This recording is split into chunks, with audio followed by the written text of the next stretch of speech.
Meskipun kita menyebut planet yang kita tinggali ini sebagai bumi, secara etimologi kata bumi berasal dari bahasa Sanskerta, yaitu dari kata bumi yang berarti tanah. Tetapi pada dasarnya planet yang kita tinggali ini memiliki permukaan yang hampir 71%-nya tertutup oleh lautan. Dengan kata lain, hampir dari 3/4 bagian dari seluruh permukaan bumi kita tertutupi oleh air.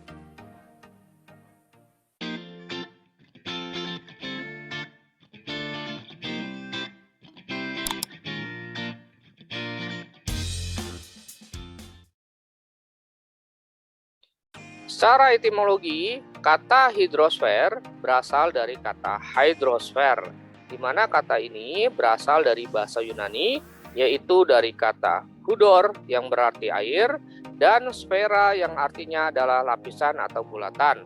Secara etimologi, hidrosfer berarti lapisan air. Adapun secara terminologi, hidrosfer artinya adalah seluruh lapisan air yang menyelimuti bumi, baik air permukaan, air tanah, maupun air yang terdapat pada atmosfer bumi. Ilmu yang pelajari seluruh air di bumi disebut sebagai hidrologi. Sebagai sebuah planet yang 71% permukaannya tertutup oleh air, ternyata tidak semua air di permukaan bumi dapat dimanfaatkan untuk metabolisme kehidupan. Hanya sekitar kurang lebih 3%-nya saja dari seluruh air di bumi yang dapat digunakan untuk metabolisme kehidupan, yaitu dalam bentuk air tawar. Sedangkan sekitar 97% sisanya berupa air laut. 3% air tawar ini terdapat di es dan salju sebanyak 70%, air tanah 30%, dan air permukaan hanya sebanyak 0,5%. Sebagai salah satu sumber daya alam yang dapat diperbarui, volume air di bumi relatif tetap. Hal ini karena air mengalami sebuah proses yang disebut sebagai siklus atau daur hidrologi. Siklus hidrologi diartikan sebagai suksesi tahapan-tahapan yang dilalui air dari atmosfer ke bumi dan kembali lagi ke atmosfer, evaporasi dari tanah atau laut maupun air pedalaman, kondensasi untuk membentuk awan, presipitasi, akumulasi di dalam tanah maupun dalam tubuh air, dan evaporasi kembali.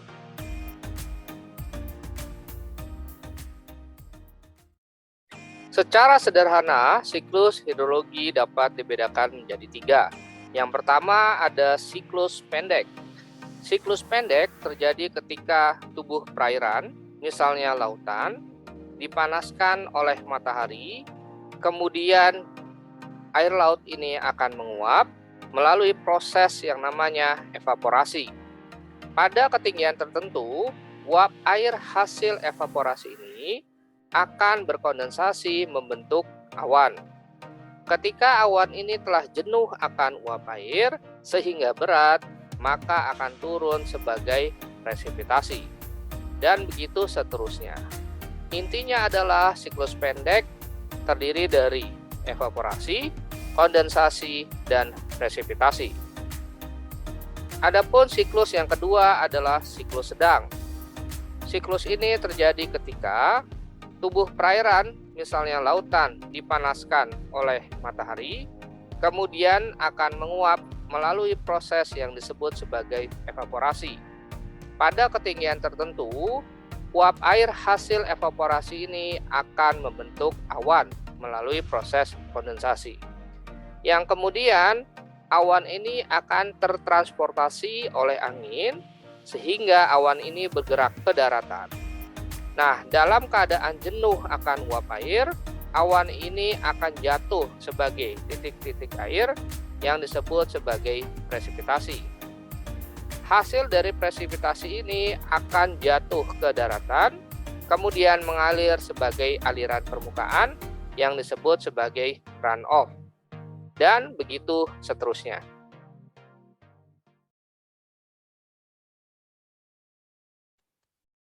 Yang ketiga adalah siklus panjang. Siklus panjang terjadi ketika permukaan bumi baik tubuh perairan, misalnya lautan, maupun daratan, dipanaskan oleh matahari, kemudian dia menguap. Prosesnya disebut sebagai evaporasi. Selain tubuh perairan dan permukaan daratan, penguapan juga bisa berasal dari vegetasi atau tumbuhan yang disebut sebagai transpirasi. Kedua proses ini, baik evaporasi maupun transpirasi, digabung menjadi evapotranspirasi. Selain evaporasi dan transpirasi, ternyata penguapan juga bisa berasal dari penguapan dari es yang terdapat pada puncak-puncak gunung, di mana proses ini disebut sebagai sublimasi atau perubahan wujud air dari padat atau es menjadi gas atau uap air. Hasil dari evaporasi maupun transpirasi pada ketinggian tertentu akan berkondensasi membentuk awan. Sedangkan uap air hasil dari proses sublimasi pada ketinggian tertentu akan membentuk awan dalam proses deposisi.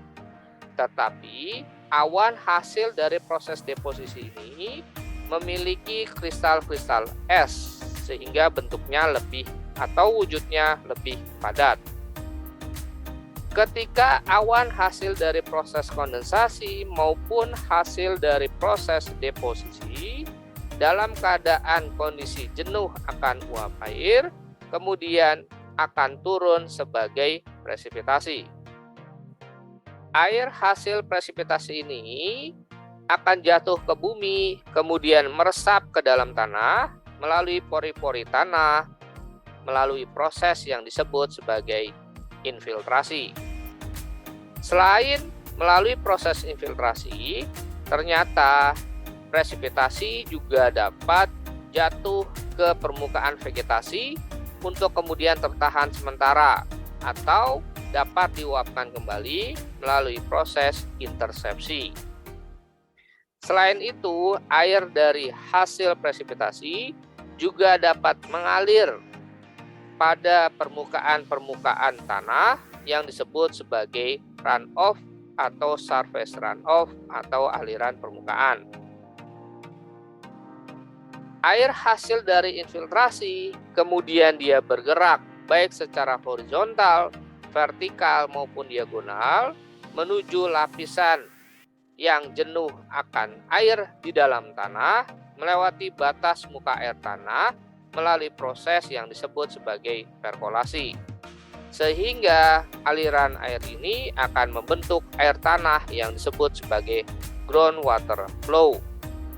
Adapun groundwater flow dibagi menjadi dua, ada air tanah dangkal atau phreatic dan air tanah dalam atau artesis.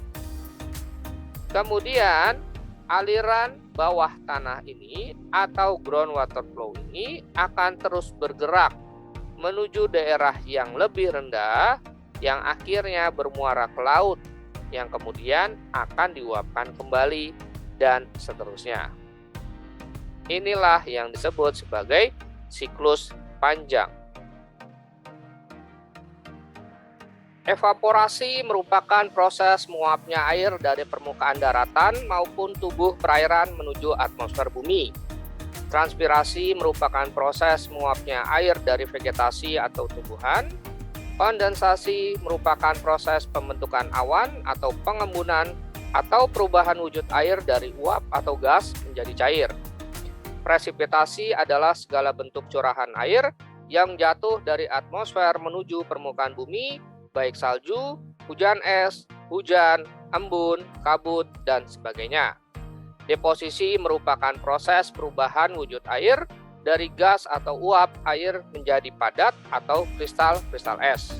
Infiltrasi merupakan proses meresapnya air ke dalam lapisan tanah.